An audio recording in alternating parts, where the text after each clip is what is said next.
এখন থেকে আপনার প্রিয় সিরিয়ালগুলো ফ্রিতে দেখুন এক্সক্লুসিভলি শুধুমাত্র সান নেক্সটে। এখনই অ্যাপ ডাউনলোড করুন।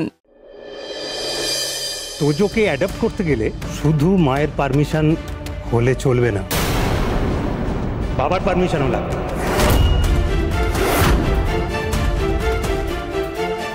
প্রীতমের অনুমতি লাগবে?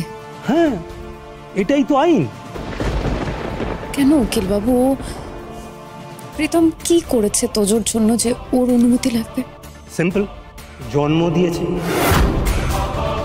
মানে না মানে পারমিশন নেওয়াটা কি ম্যান্ডেটরি?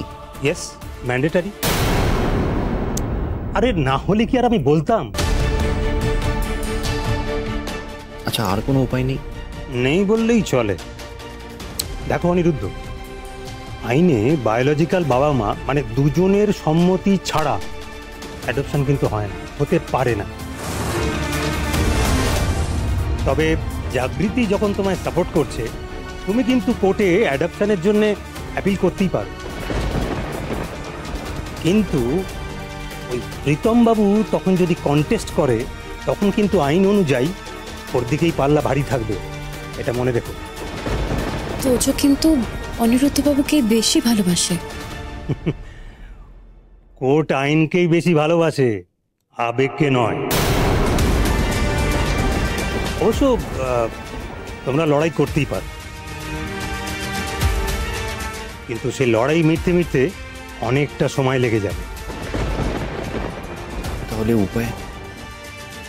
উপায় একটাই আছে, যদি মানে আলোচনা করে সহজভাবে মিটিয়ে নেওয়া যায় আর কি। আচ্ছা জাগৃতি, তোমাদের ডিভোর্সের সময় ওই প্রীতম বাবু তো তোজোর কাস্টাডি চায়নি? না, চাইনি। তাহলে হয়তো উনি আপত্তি করবেন না।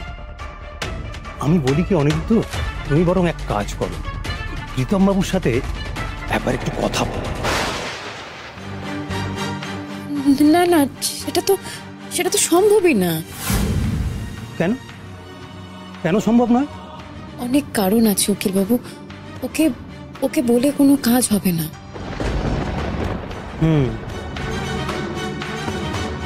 তাছাড়া তো কোনো উপায়ও দেখছি না। ঠিক আছে, উপায় যখন নেই একবার কথা বলতেই হবে। আসলাম। জাগৃতি, চলে আসো। অনিরুদ্ধ বাবু, একটু শুনুন।